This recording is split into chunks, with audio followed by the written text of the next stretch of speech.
Right, this is my little bump steer gauge. I knocked up a little while ago now, and I've used it once or twice.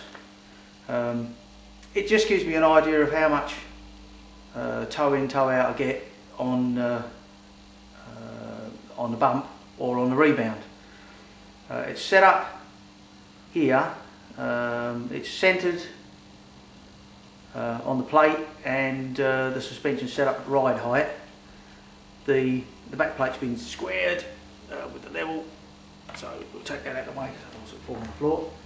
And what we're going to do, we're going to jack it up through 25mm bump and see how much wheel deflection we get and in which direction. So the clock gauge is zeroed, and we just gently ease up on the jack. That's 1mm, that's 2mm, that's 3mm, 4, 5, 6,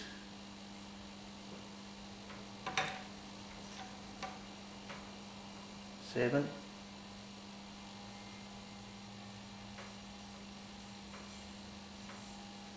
Well, that's 8mm. I haven't. That looks like about 19mm. So at that position, as you throw the car into the corner with a bit of lock on, the car is steering out of the corner by 8mm in 19mm of movement. Just recheck the level, make sure that she's not moved too much. Right, a little bit out. Oh, yeah, we've moved a little bit out, so we just put that down. Which makes things even worse, I think. Level. Yeah, that's more like 15mm. So we'll have to have a look at that. Also, I've noticed one or two other bits which I'll show you.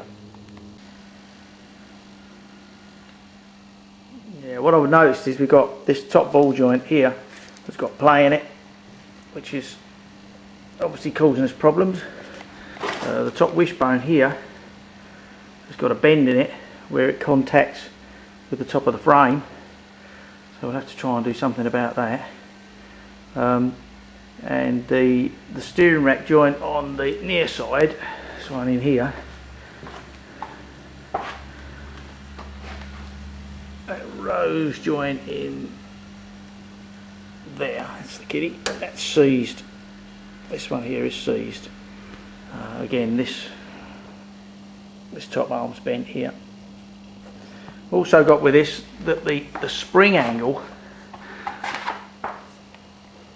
on the front springs are laid right over, and that makes them very, very soft, which doesn't help with our problem that the car tries to roll over this left hand tyre, because the shocker there just collapses because the spring isn't strong enough, and also the angle of that shock doesn't help at all. So we're going to have a little look at that and see what we can do with that. So also bottom control arm, I don't know if you can see that there. See how badly that's folded underneath, and that's moved back quite considerably as well. So it looks like we're going to be making probably some new lower wishbones for it, and some new top wishbones for it, and try and get the geometry a little bit better. One or two bits and pieces, obviously changing ball joints and things. So right, oh well, see what else we can do. We've had a good sort through all the bits and pieces and that. One or two bits that come up. Both the rear legs are shot. They're quite badly leaking. Bits of bendage. Basically everything through here, all the control arms, top wishbones, basically they're all bent. They're all going to have to be replaced, remade. I think that is the only straight control arm on the vehicle, even though the front half of it is bent but the back half is not. Front hubs, they're all right. They've done a strange thing. They've just cut the drive shaft off in the middle here and left it in, and then they don't actually run the brakes on the front of these, but they've got the disc on there as well, which makes an awful lot of unsprung weight. When all you really need is a bolt and a couple of washers through the front, hold the bearing together. They're the rear hubs with the brakes on them. They seem okay. They're a bit rusty and a bit battered, but they're relatively straight, and the calipers seem to work okay. Starter motor, collection bits and pieces. Cables all seem okay. Nuts and bolts and screws I've kept together. Now the frame, I've cut the front out of the frame. This is upside down now. You can sort of see the sort of construction that has gone into building this. Probably a little bit over the top. I know it's a hitting car and everything else and that, but it's a little old 1100 engine. It's got about 50 horsepower in it. I think you could have been a bit lighter on the framework, and it would have just made them push along a bit quicker. So I cut the front end off. This is just a rough cut.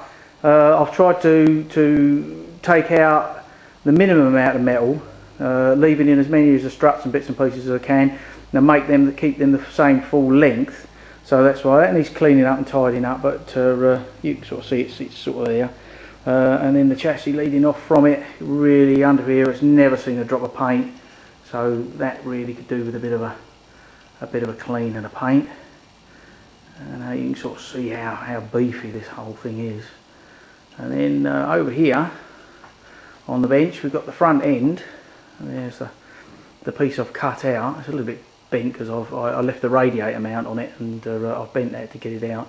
I cut it off basically because of this front mount is pushed back, but also that you can sort of see that the tube there has taken a hit. This bracing piece here has pushed in and buckled this tube, and I thought, well, while I'm sitting in there and repairing these pieces, I might as well replace that so it doesn't cause me any problems.